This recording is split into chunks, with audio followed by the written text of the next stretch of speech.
बिहार विधानसभा चुनाव में एनडीए को बहुमत दिलाने के लिए गृह मंत्री अमित शाह ने मोर्चा संभाल लिया है। एनडीए में सीट बंटवारे पर नाराजगी की अटकलों के बीच शाह खुद पटना पहुंचे। इस बीच उन्होंने नीतीश कुमार से मुलाकात भी की। गृह मंत्री अमित शाह ने लालू यादव के जंगल राज पर भी हमला बोलते हुए कहा कि छपरा सारण की धरती ने हमेशा जंगल राज के खिलाफ संघर्ष किया। उन्होंने कहा लालू के जंगल राज के खिलाफ लड़ने का संकल्प लेना हो। 20 साल पहले बिहार के युवाओं को लालू राबड़ी ने किस प्रकार रखा था, इसे याद दिलाना हो तो छपरा सारण की भूमि से ऊंची जगह पूरे बिहार में कोई नहीं है। उन्होंने कहा कि एनडीए और नीतीश कुमार की लड़ाई कल भी लालू के जंगल राज के खिलाफ थी और आज भी जंगल राज सोच के खिलाफ है। गृह मंत्री ने यह भी कहा कि बिहार में एनडीए की सरकार बहुमत से आएगी। और उन्होंने क्या कुछ कहा है, सुनिए इस वीडियो में। कि बिहार बीमार राज्य बनकर रहे। कभी न कभी जो लोग बिहार को अपने प्रतिष्ठित स्थान पर पुनः प्रस्तावित करना चाहते हैं, इन्होंने इस पर जरूर विचार करना।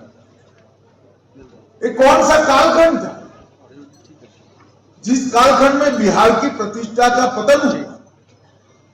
ये कौन सा कालखंड था जिस कालखंड में बिहार बीमारू राज्य बन गया? कोई ज्यादा दूर जाने की जरूरत नहीं है। 15 साल के जंगल राज में ही बिहार ने गौरव, संपत्ति और विद्या तीनों को दिया।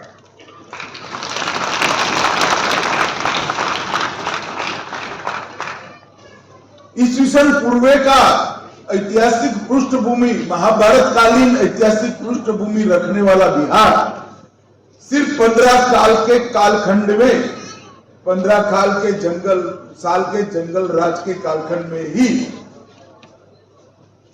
अपनी सभी प्रकार की गरिमाएं, ऐश्वर्य और उत्कृष्टता खो गई। अब कल्पना करिए कैसे 15 साल या कुछ युवा भी बैठे हुए हैं, आप लोगों ने वो जंगल राज नहीं देखा। पूछेगा किसी घर के बड़ों को कि किस प्रकार का शासन दिया था लालू रबड़ी की जोड़ी में। करप्शन के केस में जेल में जाने के बाद जब जमानत हुई तो कोई हाथी पर बैठकर जुलूस निकाल कर वापिस आता है। हमने इस प्रकार की बेशर्मी हमारे जीवन में नहीं की।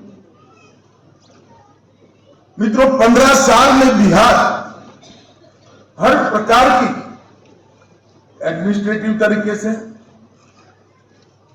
देश में योगदान की दृष्टि से और मौकों की दृष्टि से, सभी दृष्टि से पिछड़ गया। बिहार में जो बड़ी बड़ी इंडस्ट्रियां आजादी के वक्त लगी थी, बड़े बड़े कल कारखाने चलते थे, वो धीरे धीरे बिहार छोड़कर जाने। व्यापारी भी पक कर गए, व्यापार भी पक कर गए और बिहार के अंदर नितांत अव्यवस्था का शासन 15 साल तक दिखा। वो 15 साल का शासन बिहार को करीब आधी सदी तक पीछे धकेलने का था और वो ही जंगल राज फिर नए कपड़े पहनकर, नए चेहरे लेकर, नए स्वरूप में बिहार का जनादेश लेने के लिए आज बिहार की जनता के सामने। मैं पूछना चाहता हूं, लालू एंड राहुल कंपनी को कि एक जमाने में बिहार में 6 चरण में चुनाव होता था, अब बिहार में 2 चरण में चुनाव हो रहा है। तो पहले 6 चरण में भैया क्यों करना पड़ता था? 6 चरण में इसलिए करना पड़ता था कि इतनी सारी सुरक्षा की व्यवस्था ही नहीं हो पाती थी और अब 2 चरण में इसलिए करना पड़ता है कि बिहार सुरक्षित है। बिहार के ढेर सारे जिलों में